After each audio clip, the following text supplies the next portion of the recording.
My name is Rajean Luebs, and I'm originally from Bay City, Michigan, but we have lived in North Platte, Nebraska for the past 12 years. It's just been a wonderful community, a great place to raise our two boys. I have a degree in elementary education, but I have chosen to be a substitute teacher and have been doing that for about the past 8 years in all the elementary schools in North Platte. And my husband, Stuart, works for the hospital in North Platte as the Vice President of Development, and I have two boys, Breton, who is attending Nebraska Wesleyan this year as a freshman, majoring in music, and my son Colin is a junior in high school at North Platte High School. So a little bit about the family. We moved here from Tucson, Arizona, where we had lived for 12 years. And what brought us to North Platte, my husband and I traveled with an international group called Up With People. And we spent 10 years working for the company. And we were directors of a cast in 1984. And it was actually one of our students from the cast of Up With People who is from North Platte. And we were at an Up With People reunion. And he made a comment that there was a position open at the hospital and kind of encouraged Stuart to interview, and he did, and things happened very quickly, and before we knew it, we left Tucson and we ended up in North Platte. So, well, I would say Nebraska has been a huge influence on my writing, and mainly because C is for Cornhusker is the alphabet book for the state of Nebraska, part of the best-selling series Discover America State by State, published by Sleeping Bear Press from Chelsea, Michigan. So there is one alphabet book for each of the 50 states, and I was just fortunate enough to be chosen as the Nebraska author.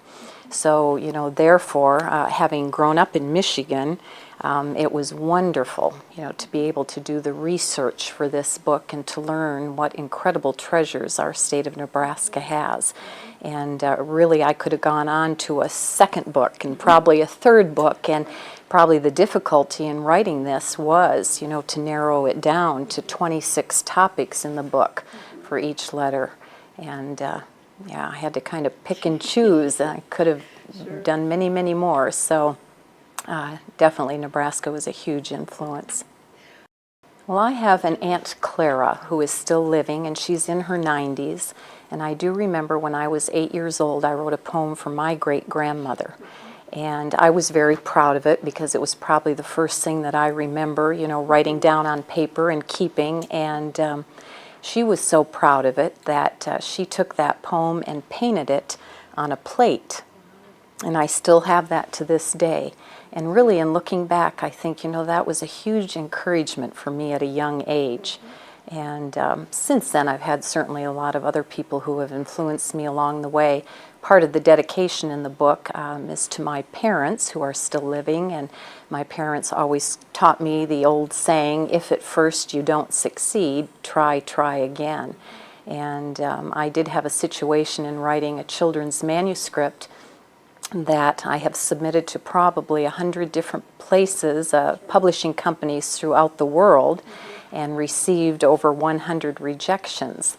And I still have all of those rejections in a little box just to remind me really how very fortunate I am, and that this was really truly a lifelong goal, a dream of mine come true.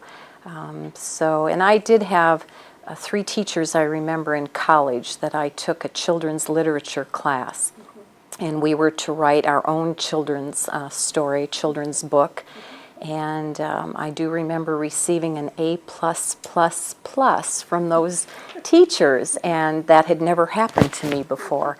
And that was a huge motivational fact in going that direction of wanting to publish a children's book. And so I think teachers can have an incredible influence upon the children they teach. And again, I think it was probably back in college and just taking some of my college courses in education.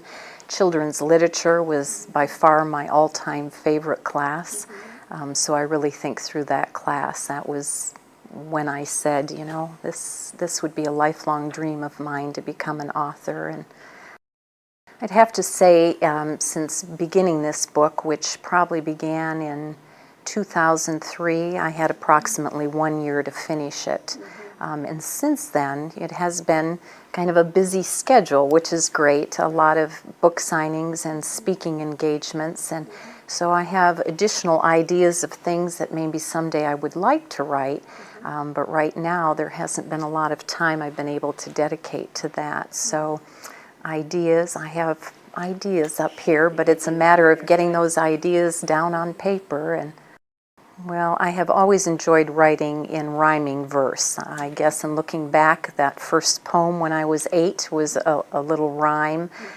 Since then I've done things for different family members, and all of it has been in rhyming verse, so I guess that's what I'm most comfortable with. I would love someday to tell the story of the North Platte Canteen and the history of that for children. So that is a dream of mine up here that, if I can get those ideas down on paper. I'm a night person. So I think I enjoy writing most at night, and maybe that's just when the household is finally quiet and everyone else has gone to bed. Unfortunately, that doesn't always work as a substitute teacher.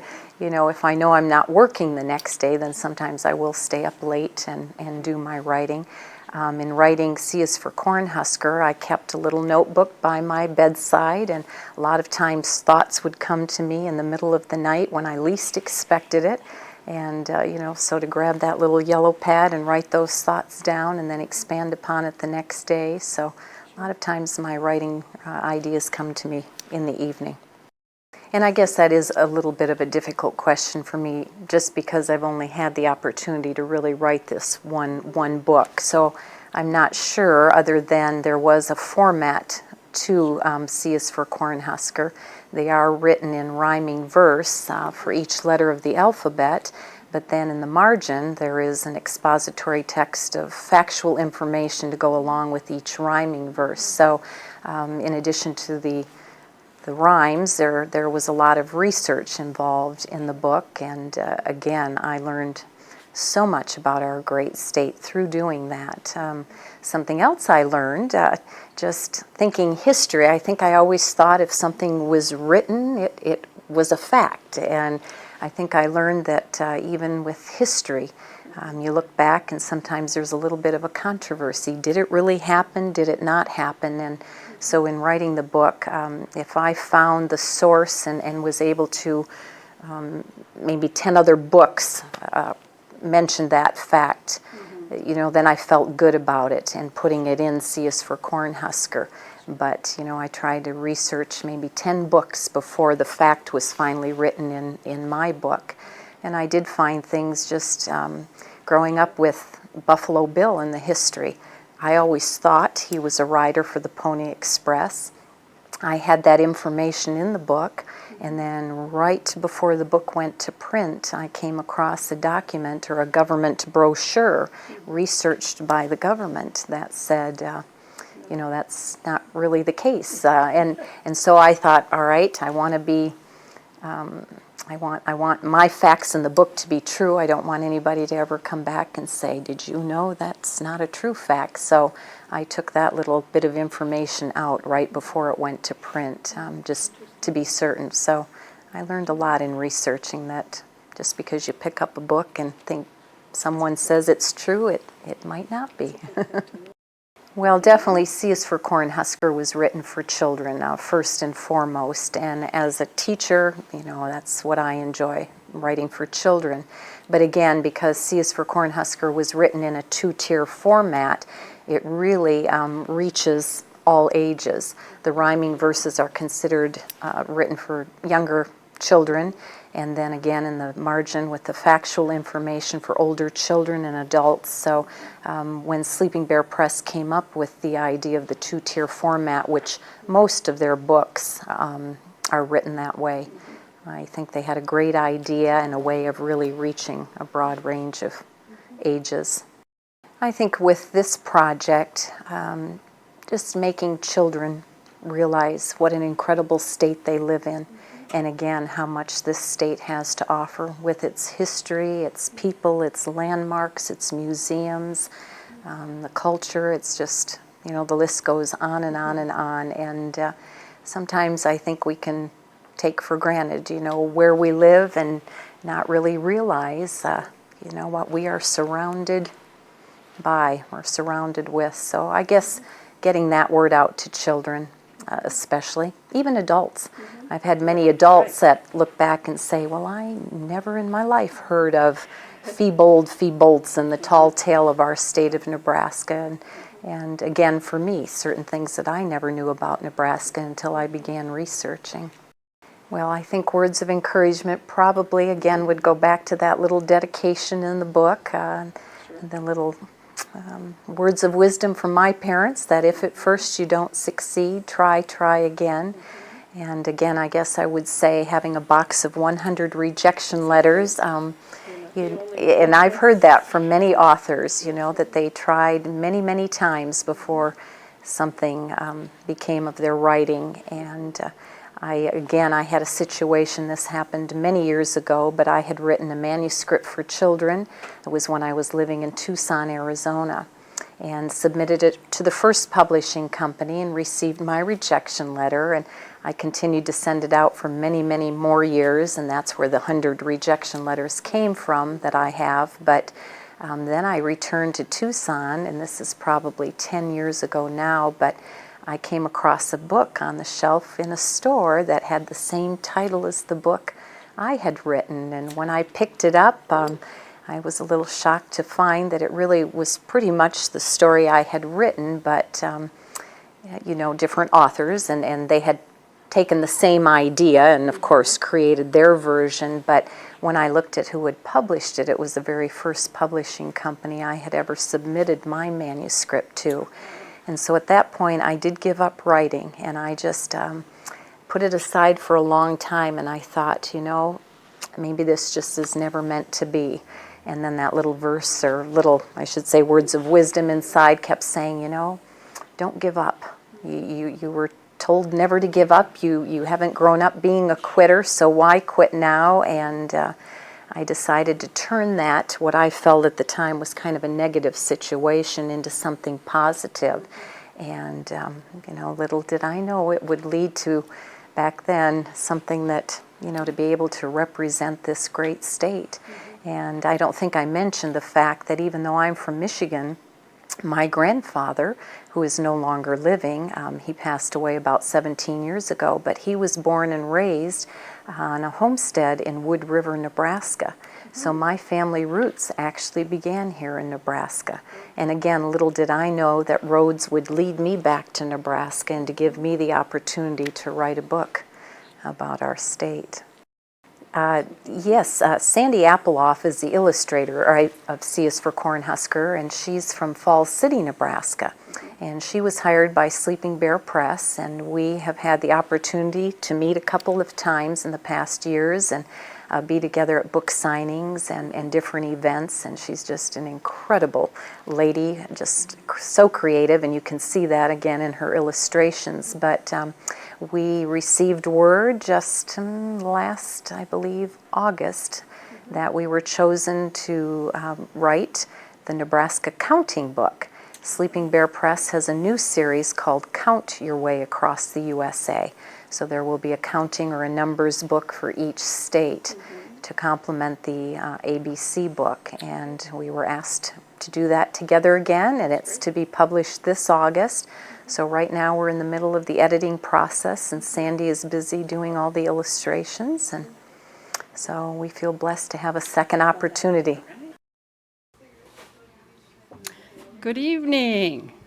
Thanks for coming out this evening on a kind of a cold winter evening. Glad to have you here. I am Meredith McGowan, and I am the curator of the Heritage Room. And I want to welcome you to this room and also to the John H. Ames reading series. And the reading series has actually been around for some 20 years, actually more than 20 years. So, and I think Rajean this evening is the 167th reader. So we're pretty proud of that. We are also here in the Jane Pope Geske Heritage Room of Nebraska Authors, and it is a special collection that's dedicated to writings about authors and by Nebraska authors. And We're also trying to preserve those kinds of things. We have other things besides the books. Obviously, if you look around the room, you'll see artwork on the walls and other memorabilia from Nebraska authors. About 13,000 volumes here, and some 3,000 authors are represented here in this room. So that's pretty exciting too. We do invite you to come back when we're open for public service hours, which is Tuesday through Friday from 12 to 3 and Sunday afternoons from 2 to 5. So anytime you'd like to visit us, we'd be glad to see you then too.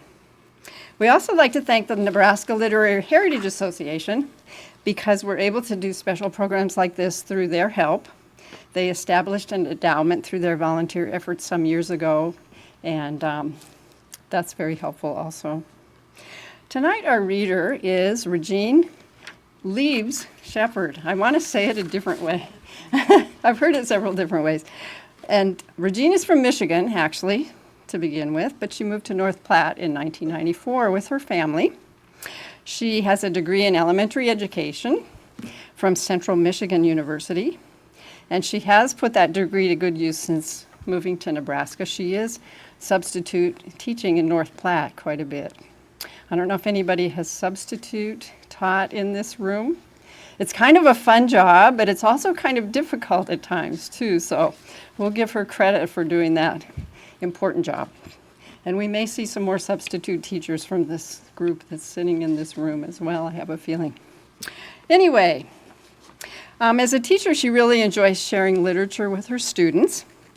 And she has written a book called C is for Cornhusker, a Nebraska alphabet, and I'm sure she enjoys sharing that with her students as well.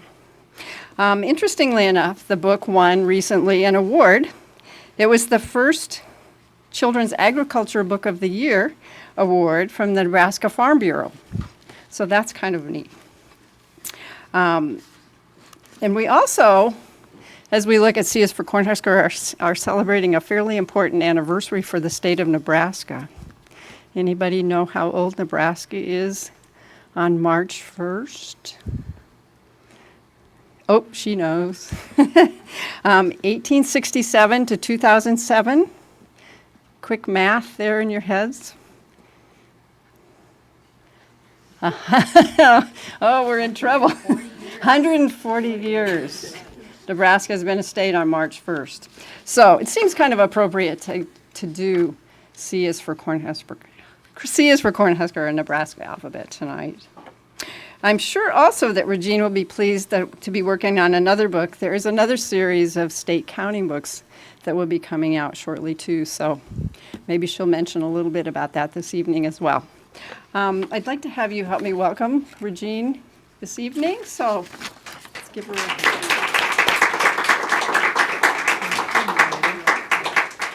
Oh, thank you so very much. I really just want to begin by saying a heartfelt thanks to Meredith and to the library staff for having me as a guest tonight. I am just very honored to be here, and really a special thanks to all of you for braving the cold tonight and coming out. And I also want to just, I'm very honored tonight that First Lady Sally Ganim is with us. So I know she takes the book C is for Cornhusker with her when she visits elementary schools, and as a matter of fact, I don't know if you can see the news article over there in the corner. It's a picture of Sally holding up C is for Cornhusker and reading to the children. All over, and when I visit elementary schools, and it's a great history, it's a great springboard, and you can read it for all grades.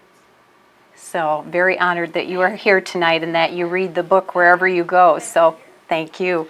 I'm also just honored to be here so close to Nebraska's 140th birthday, so quite a celebration coming up.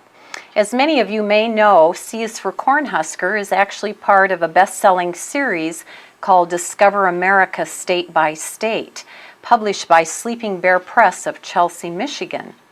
And Sleeping Bear Press back in 1999 began the series with M is for Mitten, a Michigan alphabet. And I think I have that displayed on the floor there. And they were intending only to publish the Michigan alphabet book, but it became such a popular thing for them that they decided to expand that and do an alphabet book for each of the 50 states. They just finished the series last year with A is for Aloha. So that was the last alphabet completed, and so it was a 6-year process to do all of the states. And I just feel so lucky to get to represent our wonderful state of Nebraska in this series. Last year, I'm just going to hold up the poster here. Last year when the series was completed, all of the authors and illustrators were scattered across the country. And we were each in our own communities celebrating the completion of the series. So many of us were in schools speaking and doing different events. So it was fun to know that all the authors and illustrators were out there somewhere on the same day celebrating the completion of the series. So this little poster was created for that celebration. And if you were born and raised in another state, or want to come up and look later, it's kind of fun to find the different books and what they're titled. A lot of times people ask me, one of the very first questions, how did you get to be the Nebraska author? And I will explain that story. I was actually home in Michigan, it's a number of years ago now, visiting my parents when I was in a bookstore, and I came across the M is for Mitten book. And if you've ever met another Michigander, you know that Michiganders love to hold up the shape of Michigan as it looks on a state map, on a map of the United States. And it's two mittens, the lower peninsula and the upper peninsula. And then Michiganders love to go on and explain where they were born and raised. I was born here in Bay City, Michigan on Lake Huron. And so when I came across the M is for Mitten book and noticed that it was the two mitten shapes, I thought, my goodness, there's someone else who does that mitten thing. I have to have this book. So I opened it up and I noticed that it was the great treasures that Michigan has to offer from A through Z, and decided that'd be a great keepsake to have. When I returned to North Platte, I came across L is for Lone Star, the Texas book in our local Walden bookstore. And I thought, my goodness, that Texas book reminds me a lot of my Michigan book. And I looked inside and I noticed Sleeping Bear Press. I had never heard of that company before, so I did a little bit of research. And I then contacted the company and I asked them, I said, are you planning to do one for each of the 50 states? And if so, have you done one for Nebraska yet? And they responded immediately and they said, yes, we are doing one for each of the 50 states. We are planning a Nebraska book, and we have received quite a few submissions from authors in Nebraska, but we have not chosen anything yet. So if you are interested, you should send your work in right away. And I had been kind of playing around in my head on my daily walks, having the Michigan book. I thought, now, what would I do for the state of Nebraska for letter A? What would I do for B? And little by little, I had maybe 10 rhyming verses completed, enough to where I thought, well, I'll submit those verses and see what happens. And 3 months passed, and I hadn't heard a thing from the company. And I have enough experience with rejection letters to know that they usually come within 3 months. So after 3 months, I thought, gee, I wonder why I haven't received my rejection letter from Sleeping Bear Press. And then I got very excited. I thought, oh my goodness, maybe this is a good thing. And time went on, and before I knew it, 6 months had passed. And at that point, I thought, my goodness, they have forgotten about me somewhere. So I'll just contact the company and remind me that they have forgotten to send me the rejection letter. So I emailed Sleeping Bear Press and just said I would like to inquire the status of my manuscript. And they emailed back and they said, well, we are in the middle of making a decision right now, and you should be hearing from us within about 2 weeks. Well, and every day I ran to the poster to the mailbox and thought maybe today's the day. And then I'd get to the mailbox and think, okay, it just means that they now realize they didn't send me that rejection letter, so I should be expecting it any day. And when I'd get to the mailbox and there was nothing in the mailbox, it was almost a little sigh of relief, like I have one more day to be excited about this. And finally one day I was driving to Walmart, and my cell phone rang, and I expected one of my 2 boys to answer, and it was a woman's voice, and she said, Rajean, this is Heather Hughes, the head editor of Sleeping Bear Press. Is this a good time to visit? And I thought, oh, it's a terrible time to visit, but I can't tell her that. And I said, yes, it's a wonderful time. Just a moment. I pulled over off the side of the road into the Walmart parking lot, and she talked for about 5-10 minutes. I, to this day, have no idea what she said. My mind was just racing, and I remember, though, her last sentence when she said, Regine, I just called today to let you know we've chosen you as our Nebraska author. And I screamed in the cell phone, and I thought, how unprofessional was that? And I had a million questions to ask her, but I knew that wasn't really the time or place. And I hung up, and I remember I was there on a mission at Walmart, and to this very day, I have no idea. The minute I stepped in the door, I could not remember what I was there for. So that's kind of how that whole story, exciting moment in my life came to be. What I would like to do tonight is to read the rhyming verses of C is for Cornhusker. And some of you may know that there is a lot of factual information in the margin of each page. And there's never enough time to read that information, but I will maybe share a fact or two as we go along. And then I would like to share some of the behind-the-scenes stories that happened in writing the book, and then save some time for questions and answers. And I would also like to just mention I've got my husband is here with me tonight, and I'm so very grateful. I couldn't do this without him, and he's helping run the PowerPoint. And then my son Colin is a junior at North Platte High School, and then our other son is a freshman this year at Wesleyan here in Lincoln. So we're excited to be here in Lincoln and get to make this a family event this weekend too. But Colin helped pass out the letters of the alphabet, and usually I have some children in the audience, and I let them come up and help me put this puzzle together as I do the rhyming verses. And then a little later on I'll share with you why I'm having you help me tonight put this A to Z puzzle together.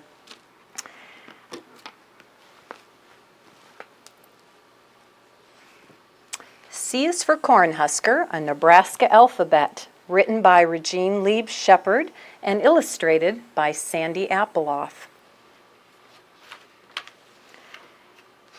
And while I read the rhyming verse, if you happen to have letter A, if you'll just come up right while I'm reading it, that's fine, and then I'll continue to share a few facts, and you can sit back down and the next person can come up. So I thank you all for helping me with this.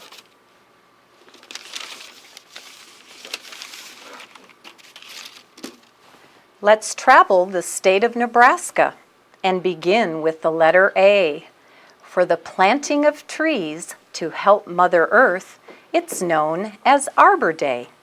And as you know, Arbor Day was founded on April 10th, 1872 by Julius Sterling Morton. And on that first Arbor Day, Nebraskans planted over 1 million trees. B is for Bison and Buffalo Bill, and is traveling Wild West show. With ropers, riders, and wranglers, it was our nation's first rodeo. And William Cody earned the nickname of Buffalo Bill from his skill as a buffalo hunter. And in 1882, he staged America's first rodeo at his home in North Platte, where I am proud to say I am from. Letter C.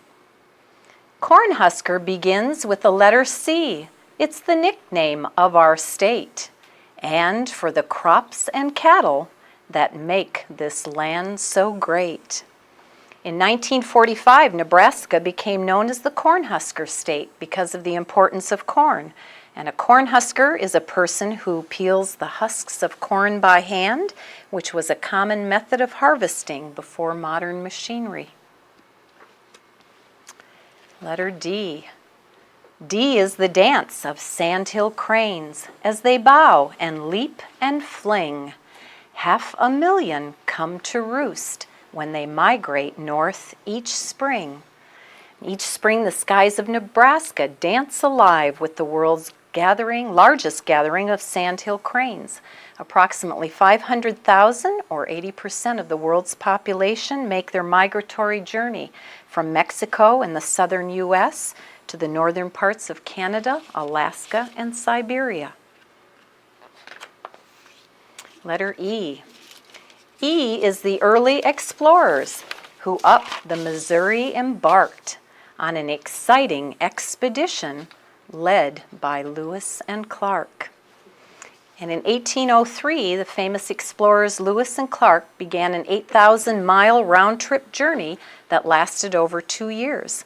They were exploring a new territory known as the Louisiana Purchase in search of an east-west water route connecting the Atlantic Ocean to the Pacific Ocean. And they recorded their discoveries about Native Americans, geography, and new plants and animals in their famous journals. Letter F.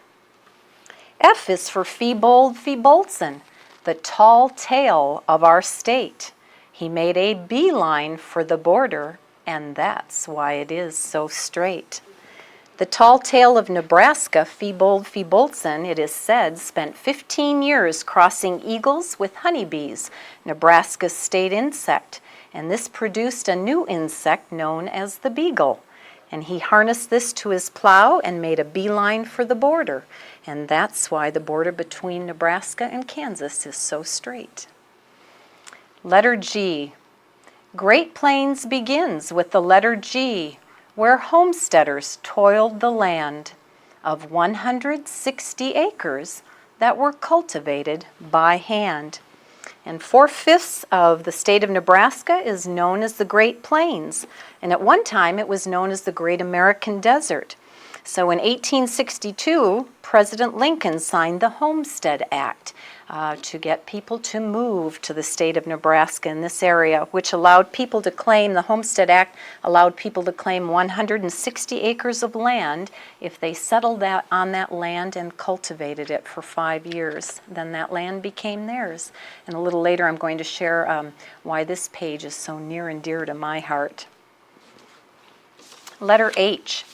H is for horses on the Pony Express and the men who braved the ride. They delivered mail in record time across the countryside. In 1860, mail was delivered across the country by way of the Pony Express, and riders changed horses at relay stations about every 10 to 15 miles across their route, and then passed their mail bag on to the next rider. It took about 10 days to get mail from Missouri to California, and it was replaced by the telegraph about 18 months after it began. Letter I. Ice Age begins with the letter I for its prehistoric mammals. As they thundered across the plains, there were mammoths, rhinos, and camels. The mammoth is Nebraska's state fossil, and one of the largest mammoths that was ever discovered in the whole wide world was found right here in the state of Nebraska. Archie stands over 15.5 feet tall, right here in Lincoln in the State Museum. Letter J. Now J is the pioneer's journey. In wagons they traveled west. On the Mormon and Oregon trails, they began an adventurous quest. In the mid-1800s, about 500,000 pioneers came through the Platte River Valley of Nebraska in covered wagons on their journey west to California, Utah, or Oregon. And they came for different reasons, but most were looking for new land to farm. And in their journals, many of them wrote about Nebraska's geologic formations, Chimney Rock, Scotts Bluff, Courthouse Rock, and Jail Rock. Letter K. There's a delicious drink that begins with K, and Kool-Aid is its name. With so many colors and flavors, it's one of Nebraska's claims. In 1927, a man by the name of Edwin Perkins from Hastings, Nebraska, developed a method for making Kool-Aid. It originally sold for 10 cents a packet, which I believe is still the price today, and it came in 6 original flavors. Letter L. Let's visit the capital city, which begins with the letter L. Named for our 16th president, it's Lincoln, could you tell?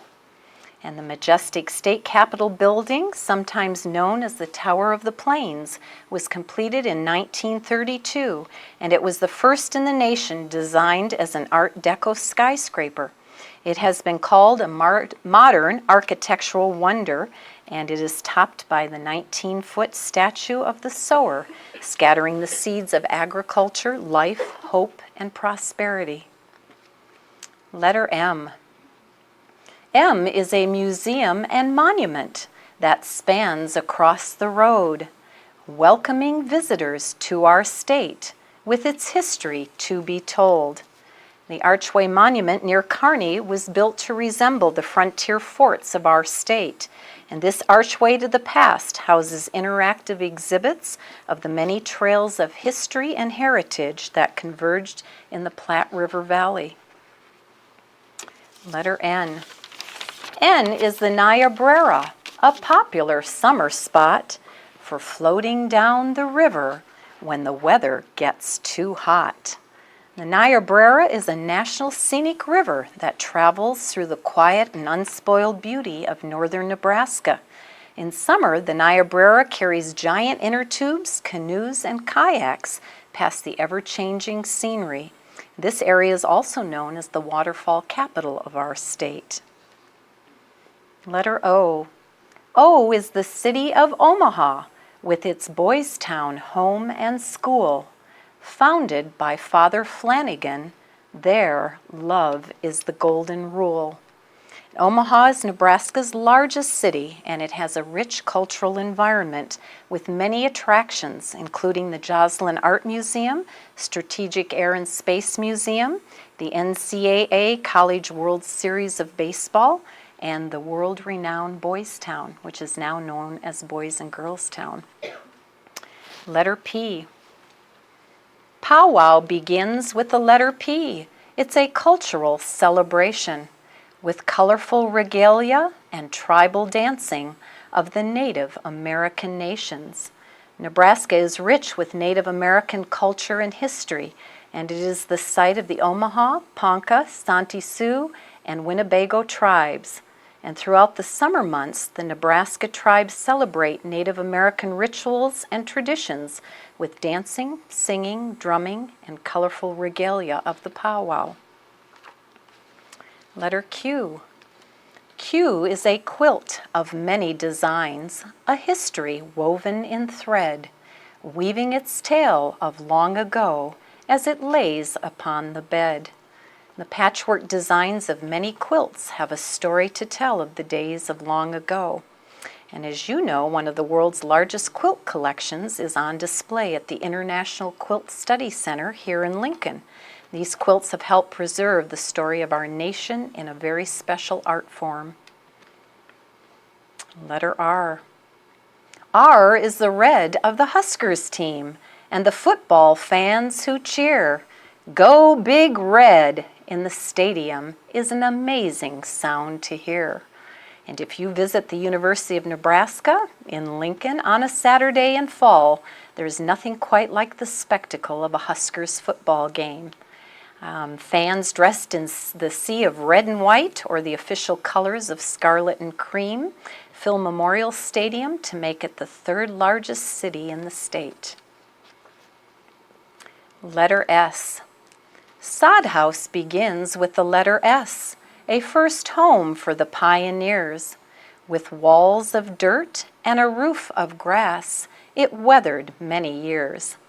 The first task of the pioneers who settled on the vast frontier was finding shelter. And since trees were scarce, settlers were forced to use the prairie itself for building material. And they used thick ribbons of grass and soil called sod. And a soddy, or a sod house, was inexpensive to build, and it was solid and safe from prairie grass fires. And the thick walls kept the dwelling warm in winter and cool in the summer. Letter T. Tornadoes and twisters begin with T as they toss and turn and twirl. Spiraling winds blow out of control when up and away they whirl. No part of the United States has had more varied or unpredictable weather than the Great Plains, including floods, drought, dust storms, prairie fires, blizzards, hailstorms, tornadoes, and even grasshopper invasions. Nebraskans are often heard saying, "If you don't like the weather, just wait a minute." Letter U. Now it's clickety-clack down the railroad track and on to the letter U for the trains of the Union Pacific with their cars and freight and crew. And Union Pacific's Bailey Yard, where we live in North Platte, is the largest classification railroad yard in the world. And every 24 hours there are about 10,000 railroad cars that are sorted and sent toward their final destinations. And if the University of Nebraska Huskers were to play at Bailey Yard, they would have room for 3,097 football fields. Letter V. V is for the canteen volunteers who served during World War II, as 6 million soldiers were greeted and fed when their trains came passing through. And from December 1941 until April 1946, miraculous events took place in a small town in Nebraska. With the help of 125 nearby communities, the North Platte Canteen operated for 51 consecutive months to provide food, warmth, and friendship to 6 million soldiers on their way to war. And I think this is an incredible story of how people can come together and really make a difference in the world. Letter W. Let's visit the letter W for skyscrapers of the prairie. They're known as giant windmills, though their size and shape may vary. And with few trees and hills on the Nebraska plains, a constant wind was an ever-present feature of prairie weather. It still is today. By harnessing the free and limitless power of the wind, a windmill was able to perform many valuable services.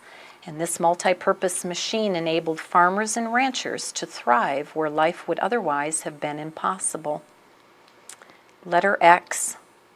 X marks the spot of a hiding place, sometimes known as John Brown's Cave, on the Underground Railroad, an important site for freedom-seeking slaves. The Underground Railroad was a secret network of trails and places, including the Mayhew Cabin in Nebraska City, where freedom seekers could receive assistance in their journey north toward freedom. And the Mayhew Cabin was built in 1852, and it is one of our state's oldest standing treasures, a cottonwood log cabin with a wonderful history. Letter Y. Y is the yellow of our meadowlark and our cottonwood trees in fall. The goldenrods and the honeybees, state symbols, one and all. And I know you all know our state symbols, so I won't go on to read that page. Letter Z.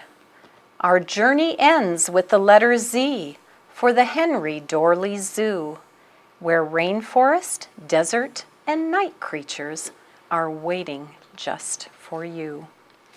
And that's our A to Z journey through C is for Cornhusker. And thank you to you all for coming up and helping me put the A to Z puzzle together. Usually when I do this with children, I then go on to ask them, why do you think we put this A to Z puzzle together? And I always love to hear their answers. I get quite a wide variety of responses. I remember one girl one day said, well, Mrs. Shepherd, I think it's so you can remember what order the letters come in. And it was very true, because I had actually flipped the page and skipped one letter until the children corrected me that I had missed one. So that was a very honest and real answer. What I try to get the children to think about is that for me, it was very much like putting a giant puzzle together as I wrote the book and trying to get all the pieces of the puzzle to fit. And some of the pieces fit more easily than others. And then I go on to share 4 examples with the children. And I always say to them, you know, when you begin doing your letters of the alphabet, where do you begin? And they all say, well, letter A. And I say, well, that's exactly what I did when I wrote the book. I decided the best place to start was to begin with letter A. And A came fairly easy to me. And then I try to get them to figure out why that might have been. And oftentimes the children will say, well, Mrs. Shepherd, I remember you saying Arbor Day was founded in Nebraska. So I guess that means no other state could claim that they had the first one. And my job as the author of the book was to try and capture the unique things about our state. What makes Nebraska different from the other 49 states? So I was pretty certain that A was going to be for Arbor Day because, again, no other state could claim that they had the first one, even though all other states celebrate Arbor Day and even other countries around the world, we can claim the first. So letter A was pretty easy. I then went on to letter B, and I thought letter B was fairly easy. And again, living in North Platte, I have now for the past 12 years been immersed in the history of Buffalo Bill. His beautiful Victorian home is in our city. We have various celebrations throughout the year to kind of honor Buffalo Bill. And again, we can say that Nebraska had America's first rodeo. So I was pretty certain letter B was going to be for Buffalo Bill. Soon, right before I should say the book was published, my editor did contact me and she said, you know, Rajean, I want you to give me a little bit more information about Buffalo Bill. And I thought, well, my goodness, I think when I sent my rhyming verse and all the factual information, I kind of did that. And she said, well, we have a book that was recently published, R is for Rodeo. It's part of our sports alphabet series. And there is a place in Arizona that claims they had the first rodeo. And I got a little defensive. I thought, well, I think there's some misinformation there, but it's kind of in how you interpret rodeo, and you know, you can find other facts. They represent that they had a technicality I can't even explain right now, but they did have one of the first rodeos, but we can honestly say we in the state of Nebraska had the very first. So I had to do a little more research, submit all the books that I had found the information in, and once my editor reviewed everything, she said, oh my goodness, yes, Buffalo Bill needs to be in the Nebraska book. So I was very grateful for that. I went on to letter C, and I'm not going to go through the whole alphabet with you, but I just want to share these 4 examples. Letter C, I was pretty certain was going to be C is for Cornhusker because the state alphabet books, the authors chose pretty much their state nickname as the title for each state. So I was pretty certain C was going to be Cornhusker. Then moved on to letter D, and I worked on letter D for days. I worked on letter D for weeks. I worked on it for months, and I still did not have anything that I felt captured our great state enough to be put in the book under letter D. So at that point, D became known as D is for difficult. And I then no longer went in alphabetical order, and I started skipping around. And that's just to give you a little idea of how those pieces of the puzzle began to fit together. Letter D was one of the last letters of the alphabet to fit into place. I knew that I wanted to have Sandhill cranes in the book somewhere. It wasn't going to fit under letter C because that was taken for the title of the book. It wasn't going to fit under letter S. I guess it could have, but I love the story that sod houses have to tell, and I thought especially for children today, I think it's pretty hard to think back that at one point in time people lived in a house made of dirt, and snakes came crawling through the cracks, and cows fell through the roof, and so I love the story that sod houses had to tell. So eventually, D is for Dance of the Sandhill Cranes came to be, and in the end I was so much happier with where it fit. I did have a couple of changes at the last minute. Letter F for Feebold Feeboltson. I can't even remember now what I had for letter F, but I came across this wonderful tall tale, Feebold Feeboltson. I had never heard of him before.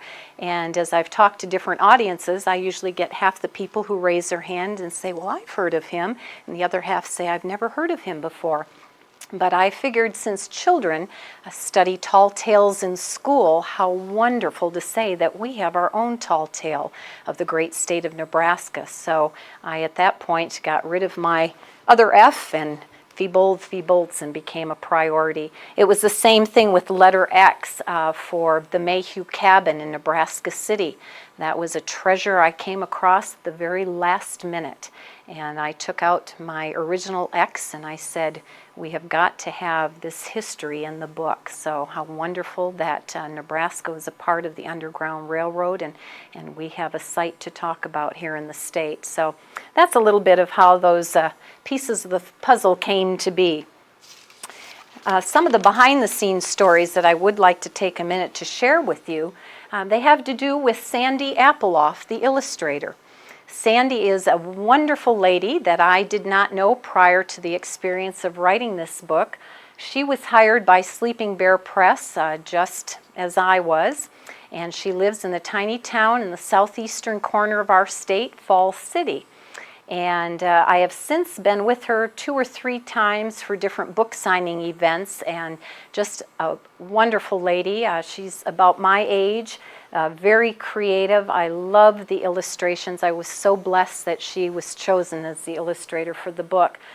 She, on the very front page of the book, I'll just hold up the poster here, this is her 3-generation farm where she lives in Falls City. And the man on the front cover is the man who began the farm with her father. Her father is no longer living, and this was kind of the next closest person in her life, and so she captured him on the page. And this little building here is where she painted all of the illustrations for C is for Cornhusker. So that's a little bit about Sandy in the cover. Then on the K page, that is actually Sandy sitting on the doorstep there. And if you ever had the chance to meet her, when I met her, I knew immediately that that was Sandy. She has the biggest, most beautiful brown eyes. And she is sitting there with her brother. And I know from there you can't see it, but she's wearing the Falls City firefighters hat. And her parents actually took that photo when they were little children, and they had a little Kool-Aid stand. And when she discovered that K was for Kool-Aid in the book, she went through the scrapbooks to try and find that picture and incorporated it into the book. Then on the A page, she did something very special for me that I will forever treasure. And I did not know this until the black and white copy of the book came out. Just probably a month maybe before it was to be published, one day out of the blue, I didn't even know this, I received a black and white copy of the book. And I was told to go through the book one last time and to make sure there were no more, no mistakes. And I thought, oh my goodness, that's a lot of pressure. I thought that was maybe the job of Sleeping Bear Press. So kind of the ultimate final corrections, whatever, were in my hands. So I was a little stressed, and I went back through page after page, and I'd read and reread, and sure enough, there were some mistakes, some spelling things, just some different things that maybe in typing, with Sleeping Bear Press had gotten transposed. And as a matter of fact, it was on the cover of the book, the spine, I should say. I just didn't even really think to look at the spine, and I was looking at the front and the back, and all of a sudden my eyes were drawn to the spine, and I thought, oh, C is for Cornhusker and Sleeping Bear Press, and I then read my name and Sandy's name, and my name was misspelled.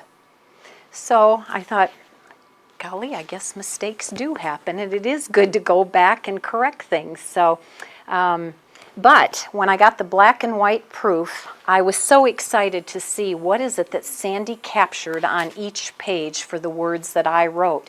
So I just whipped through the book, A, B, C, and I was oohing and aahing and just so excited to see her illustrations, knowing how wonderful they were in black and white and just imagining what they were going to look like in color. I then went back a second time and started focusing in on more of the details. And I finally went back a third time when I looked down and I noticed my 2 boys are illustrated on the A page. And I'm going to pass around the book with the picture of the boys I'll hold him up here first, but our son Breton, he's our freshman at Wesleyan this year, and I think you can see him on the left-hand side by the tree, and she captured him right down to his little missing tooth right there. And then Colin is over on the right-hand side playing hide-and-go-seek behind the tree with his, shh, don't tell him where I am. And that's Colin in the back there. So I'm going to pass that book around so you can see what a great job I think she did in capturing their likeness. And then on the G page of the book, this is the page that I mentioned was very near and dear to my heart. And again, I was born in the state of Michigan, but my grandfather, to whom this book is dedicated, well, I'll read the dedication. In loving memory of Grandpa Henry Luebs, who was born in 1895 on a homestead in Wood River, Nebraska. A heartfelt thank you to my husband Stuart and sons Breton and Colin, the loves of my life, my wonderful parents for teaching me, if at first you don't succeed, try again. For Up With People, the memories of a lifetime, Sleeping Bear Press, Amy Lennox, and Sandy Appleoff for making a dream come true. But little did I know that someday I would end up living in the great state of Nebraska, so close to where my family roots actually began. And on the G page, my grandfather, again at age 23, he built this home in Wood River, Nebraska for one of his 12 brothers and sisters. And that home is still standing in Wood River, and I will pass these around too so that you can see the photographs. But Grandpa at age 23 built the home, and then soon afterwards he moved to Milwaukee, Wisconsin. But I actually found in his scrapbooks, he died about 17 years ago, but I was going through old scrapbooks and I found the photo that he took on the very day he finished building the house. And it's dated here April, I think it says 10th, 1918. And so if you are ever on I-80 between the Wood River and the Alda exit and you look at mile marker 303, you will see this house in the North Cornfield. Now this year, or I should say last year, the family that lives there kind of renovated the house. And so the outside looks a little different. They added a huge addition to the east side of the house, and now there's a big barn in the back and some other buildings, and I think they added siding to the house, and so it looks a little bit different than you see here in the picture. But a couple of years ago, when I first found out I was going to have the opportunity to write the Nebraska book, I decided to stop at this house because I wanted the people to know that it was my grandfather that built their home. So we found our way down the beaten path, and finally we got to the front door. I thought, oh great, now what do I say? It's kind of out in the middle of nowhere. And so I knocked at the door, and a lady came to the door, and I said, hi, I'm Rajean Shepherd from North Platte, Nebraska, and I know this sounds a little strange, but it's my grandfather who built your home in 1918. And she just kind of looked at me like, yes, right. And I was able to share some stories with her that made her realize that probably no one else would know some of this information. When my grandfather was 93 years old, I put a tape recorder under his chair.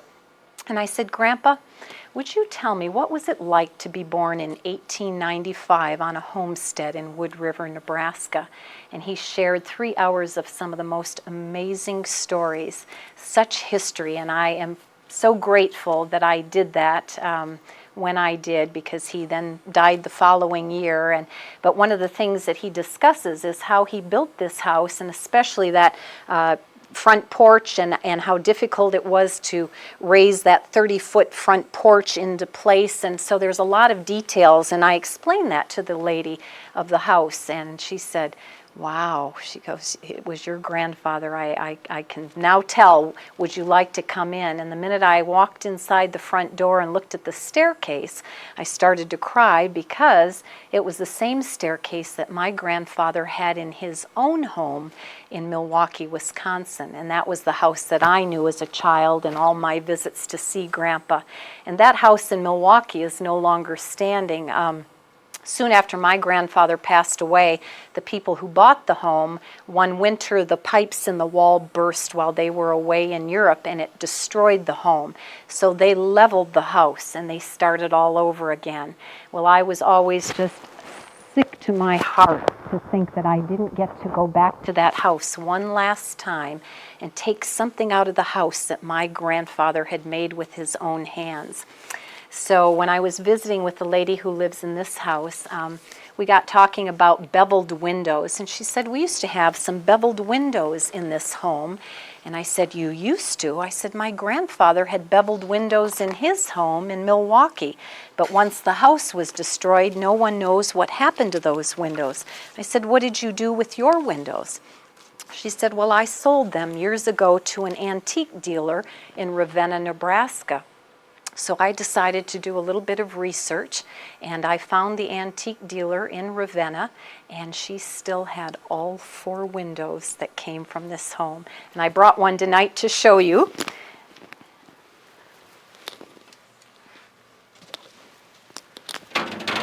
Whoops. So for a lot of money, I bought all 4 windows back. Just one of those treasures that I knew I needed to have. There was no, it was priceless. Just something I would have paid whatever I needed to be able to say that I now have something that my grandfather made with his own hands. So these windows are almost 90 years old.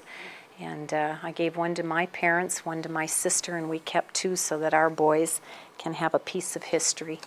But that's why letter G is very near and dear to my heart. I will share one more story with you, and then I'd like to ask if you have any questions.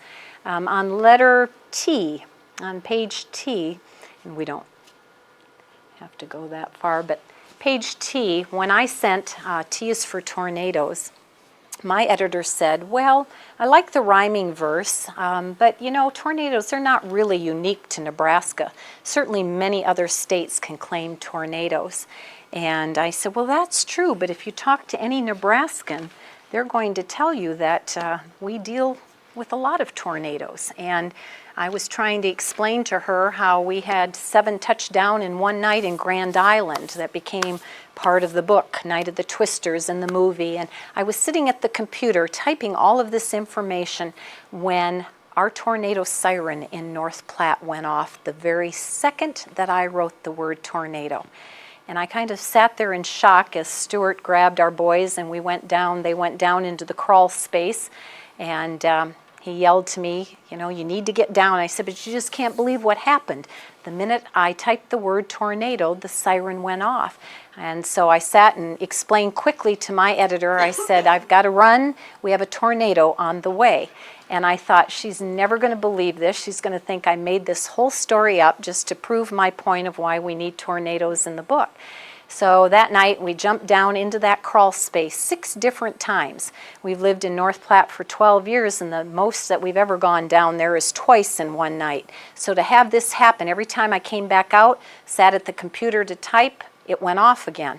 So after the 6th time, and we finally came back out, and the next morning, the story goes on, again, as a substitute teacher, I got ready to work that next morning, and I pulled the van out of the garage, and we had forgotten to put the door over our crawl space, and that crawl space is right under my van in the garage. So as I backed out, the van went right down into the hole, and I was hanging halfway upside down over the wheel. I thought we'd had an earthquake.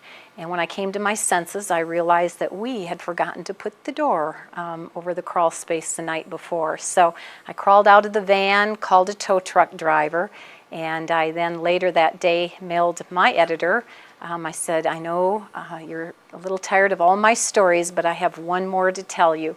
And after I told her that last story, she said, well, for all you've been through with twisters and tornadoes, it can stay in the book. And I love how Sandy, I don't know if you can see down in the right-hand corner, that she captured the little bunny hanging on for dear life. So those are a few of the behind-the-scenes stories. Again, for me, there have been so many twists and turns in writing this book that I would never, ever have imagined would have happened. All right, I guess I would like to end with one little verse that's in the book on the Z page. When I finished, my editor said, well, Regine, you've done 26 verses. I think there's only 26 letters of the alphabet. And I said, well, I have one more thing that I would like to say. Being from Michigan and living now in North Platte for 12 years and meeting the great people across this state, I have something I want to say to all Nebraskans who have touched my life. And I want to say to you, thank you tonight for touching my life just by being here and sharing the evening with me. And this verse says, that's okay, I think I know it by heart. As I've traveled the state of Nebraska and journeyed from A to Z, I've discovered so many treasures, so much to do and see. But of all the wonderful sights and the history that abounds, the spirit of Nebraskans is the greatest treasure I've found. So I thank you again for being here tonight with me and sharing the evening. Thank you.